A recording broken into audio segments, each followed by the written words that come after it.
I'm going to start with why you should not vote for her. What is Kamala Harris going to do as president? We have no idea because she hasn't told us. She's used a lot of empty rhetoric to hide who she really is, which is the most radical leftist senator in the U.S. Senate prior to ascending to the vice presidency. She has disavowed few, if any, of her almost Marxist or actual Marxist positions.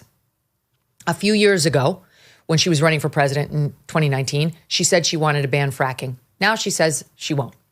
A few years ago, she wanted to take away your private health insurance and put us all on the government dole. Now she says she doesn't. A few years ago, she said she wanted to ban gas-powered cars. Now she says she doesn't, though she and her boss have got that in the works already for the mid-2030s. Positions she is still on record to this moment as holding, like currently, include taxpayer-funded sex change operations for illegal immigrants and prisoners, a ban on some portion of our red meat offerings, a ban on offshore drilling. Potentially, she's tried to walk that back, though without explanation. She wants those in the fossil fuel industry to transition out to something else. She wants to eliminate the filibuster to pass the radical Green New Deal. She wants to eliminate the filibuster to pass an abortion rights bill. Eliminating the filibuster changes the U.S. Senate forevermore. Let me just say something, okay, about the abortion. Okay, we talked about it on Friday, but I need you to understand this. To my pro-choice friends who think she's going to pass a national abortion rights bill, which she is not. She cannot. She is not. I explained it on Friday, but she's not. She can't. Let me explain to you the only way that she could possibly do that. The only possible way. The Democrats are about to lose control of the Senate in all likelihood. But let's just say they hold on by, a senator or two to the majority. The only way they can get rid of the filibuster is to vote, we're getting rid of the filibuster, and then to change the standard for a vote in the Senate to just 51 votes. Right now, you can't get a vote on any legislation unless you have 60. And neither side ever has 60. And that ensures minority rights in the Senate, which may be annoying when you're in the majority, but you love when your party's in the minority. If they change it to just a 51 vote threshold, even if they limit it to just on abortion rights, as she's saying, what do you think that does? Let's assume that they have the congressional power to actually pass an abortion rights bill, which they don't. See my Friday show. They don't. They don't have the constitutional ability to do that in Congress and the presidency, and it will be struck down by the U.S. Supreme Court as an excess. This is not a federal matter. It's a states' rights matter. If you care about abortion, vote for a pro-choice governor and pro-choice state legislators. This is not a federal thing. It should not affect your presidential vote. But in any event, let's say she wins. She pushes through an abortion rights bill in the U.S. Congress, including the U.S. Senate, by just 51 votes. Let's say somehow they withstand a legal challenge to that bill. And the Supreme Court says, you know what? You do have the power to do it. Great. You've got your bill. And the Roe regime is now established in all 50 states. Okay? Great. The Democrats are thrilled. The Republicans are miserable. They can't believe this has happened. We're back to the Roe regime. All the states that have harsher limits now, 6-week bans, done. We're at the Roe regime where it's determined by viability around 24 weeks. Before that, you can't ban it. And whatever limitations were in place around Roe could stand potentially during the Roe years. What do you think they've just opened the door for? To my pro-choice friends, what do you think they have just opened the door for?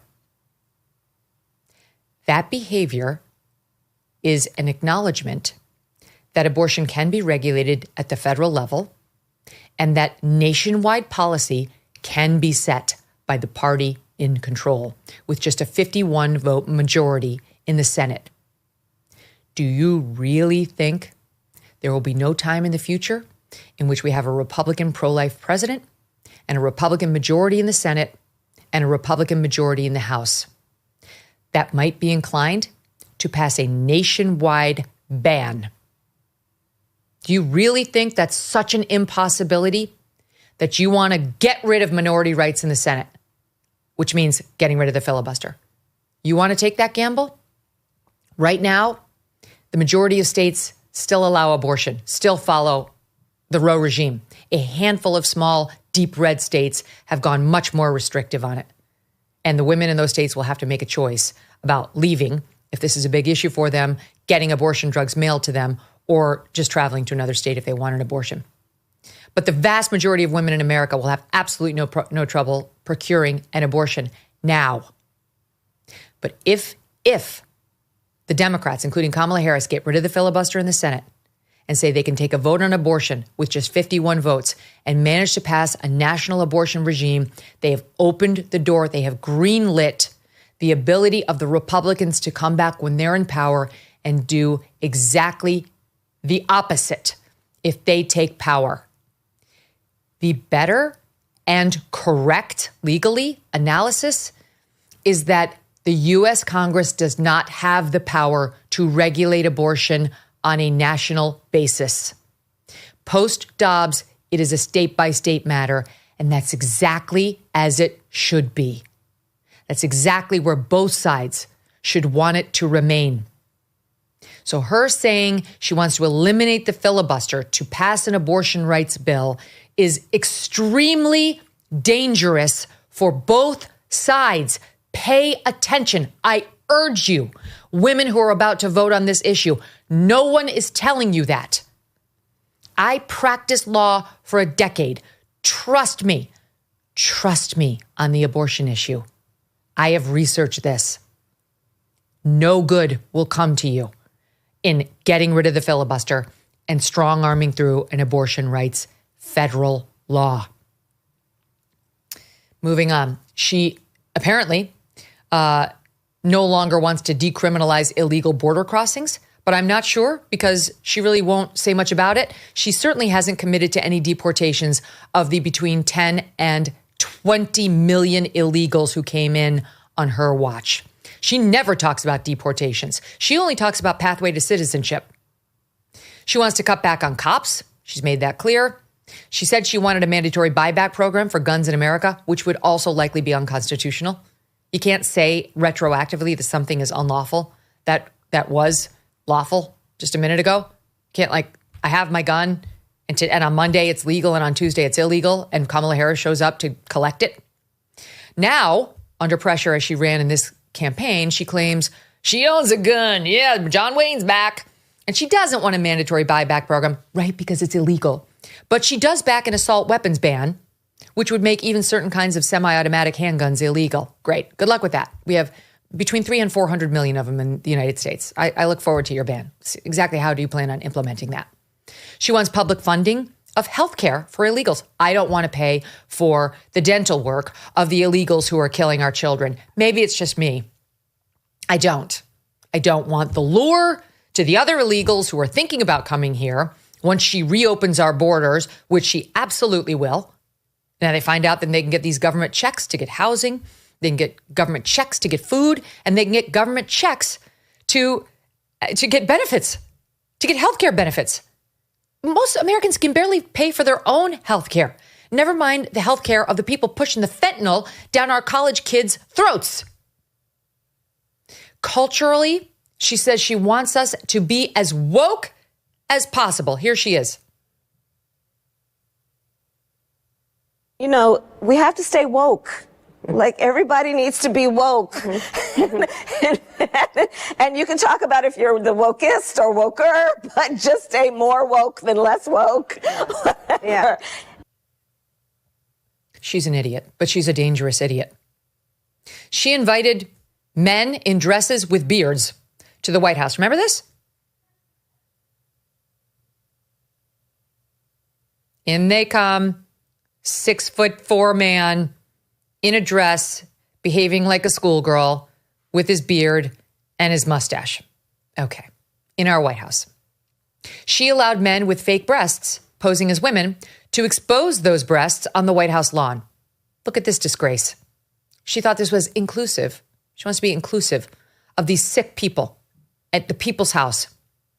She thinks Rachel Levine is a woman and has no problem with him pushing gender transitions on minors, even when he's been told, as it came out within the past 2 weeks, that the evidence suggests, even within the trans medical community, that they know these kids can't give informed consent.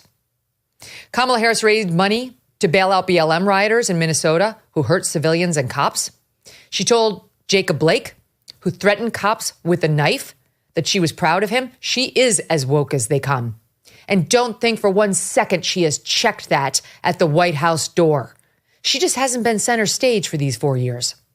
She's a big believer in equity, which means we all have a right to end up in the same place, irrespective of how much hard work goes into it or merit goes into it. Listen.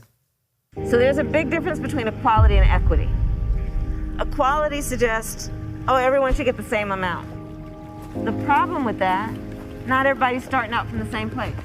So if we're all getting the same amount, but you started out back there and I started out over here, we could get the same amount, but you're still gonna be that far back behind me. It's about giving people the resources and the support they need so that everyone can be on equal footing and then compete on equal footing.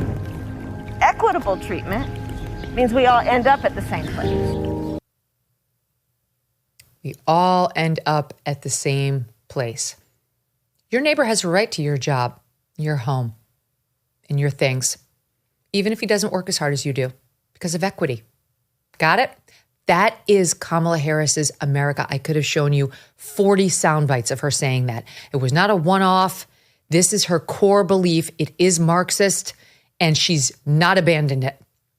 She does not believe in merit because she has not advanced on merit. She transferred into Howard University. It appears she didn't get in. That's my speculation. First try.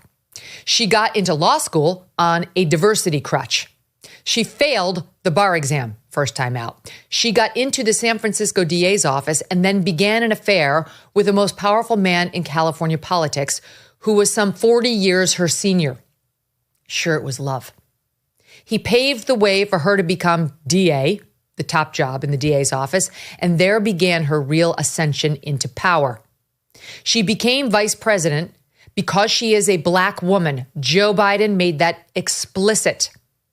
No one in the Biden White House believed in her. They tried to hide her for 4 years. She made a fool of herself for 4 years as VP, and even Barack Obama knew it. He was one of the last people to come on board, reportedly, on Kamala Harris replacing Biden on the ticket because he's smart enough to know she can't do it. She is a bully who lost more than 92% of her staff, more than 92% of her staff. They left in droves, alleging that she was abusive, lazy, would not do the work, and then would blame others. This is a report from Microsoft News that embodies some of those facts. Facing a 92% staff turnover, Vice President Kamala Harris reportedly has a reputation as an alleged soul-destroying workplace bully. An analysis from Open the Books, a political tracking source, shows that only 4 of the 71 staffers hired by Harris during her first year in office remain in the job. The rest either quitting or being fired. Analysis shows Harris's Senate office, too, had the 9th highest staff turnover rate out of 114 senators who served between 2017 and 2020. Reporting indicates that she would berate those working under her in expletive-heavy rants. This is all before she ran for president. That at least this time around. This is before the coup. This is when she was running the first time, and they still wanted to report honestly on her because they recognized she was too radical. You know how much my family and I love our dogs, right? I can't even imagine life without them. They've got a great life, but some dogs are not so lucky. And that's why I'm so glad to tell you about Delta Rescue. It's the largest no-kill, care-for-life animal sanctuary in the world. They have rescued thousands of dogs, plus cats and horses too. They provide all the animals with shelter, safety, and most of all, love. And they've been doing it for more than 45 years now. Delta Rescue relies solely on contributions, and giving can bring tax benefits too. Speak with your estate planner about how you can grow your estate while helping animals in need. And check out the estate planning tab on their website to learn more. We love our Thunder and Strudwick, but would like for other dogs who need love to find it too. Visit deltarescue.org today to learn more. That's deltarescue.org. Thanks so much for watching. If you like what you just saw, hit the subscribe button for more clips and full episodes.